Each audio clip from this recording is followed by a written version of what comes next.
There's somebody. There's a challenge here for Andy.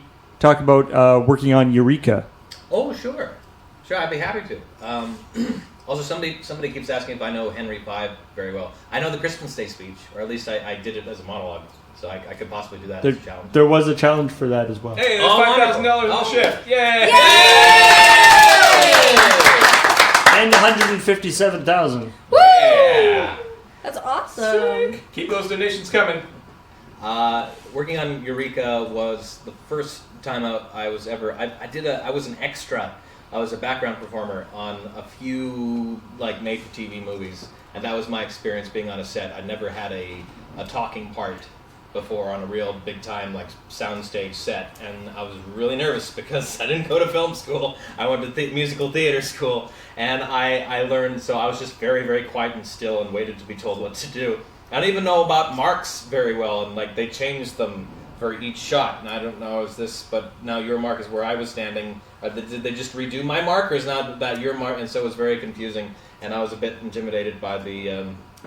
I'd never really seen the show. I'd seen clips, so I wasn't fanning out over anybody, but I was these are working actors who are very, very tired and might hate me for no reason. So okay, so I was a bit nervous, and I was very nervous because in the first I was at twice. The first time there was a very, very large explosion right after my line, so I didn't want to bust that up too bad. Yeah. Because it took them maybe half an hour to set up. People with these huge cases, and they came in. They're setting up all this foam that's supposed to be cement blowing out, and these air cannons and pyrotechnics and things.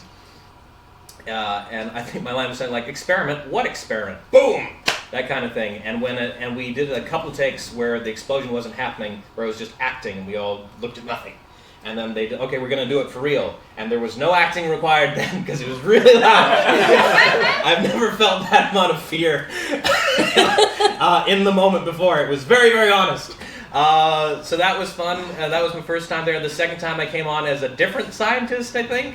We're not sure, but they covered me with very highly condensed. There was a fire monster. That was the monster of the week. Fire monster roaming around the science facility. And they're going through the dark like the Ghostbusters looking for things, and they hear a noise, and it's me, and they douse me with this sort of hose that was very, very highly condensed clothes washing detergent, as white and stuck to you. It was like foam. And the AD brought me over, said, "Okay, Andrew, you're going to stand here, you're going to jump out, and they're going to hose you down. Don't worry, it's not toxic, it'll be perfectly fine." And then the prop guy came over to me, like the Ancient Mariner, just like a look in his face, and he said, "Don't get it in your mouth. If you get it in your mouth, you say stop, and you come right to me." Wait, what's he gonna do? I don't know. I would have gotten it in my mouth just to find out.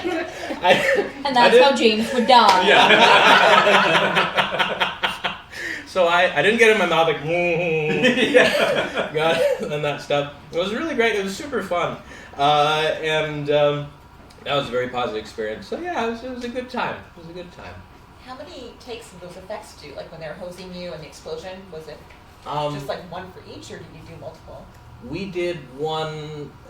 We did one for each. There was one big explosion, one actual explosion, and one time where they hosed me down. Okay. But they did multiple reaction shots with the other actors to get alternates. But yeah, because it was one and done. And then they hosed me down. And said, "That's it for Andrew, everybody." Everybody claps, yay! And I'm standing there covered in foam. Great. I'll go. Thank you. So. And they just shove you out the door. Yeah, that's what it felt like. Well, they give you lunch, which is nice. And then once you're done, is to go to the commissary. Yeah, don't get that. So yeah, it was a good time. Good experience. I love the idea of you going to the commissary and there's one table where there's just people. There's you covered in foam and another guy with blood all over him, and then another guy with a thing through his head. It's just where all the people with special effects makeup have to sit. Like the orcs in Lord of the Rings that are eating through straws, and the elves with their hands eating. Anyway.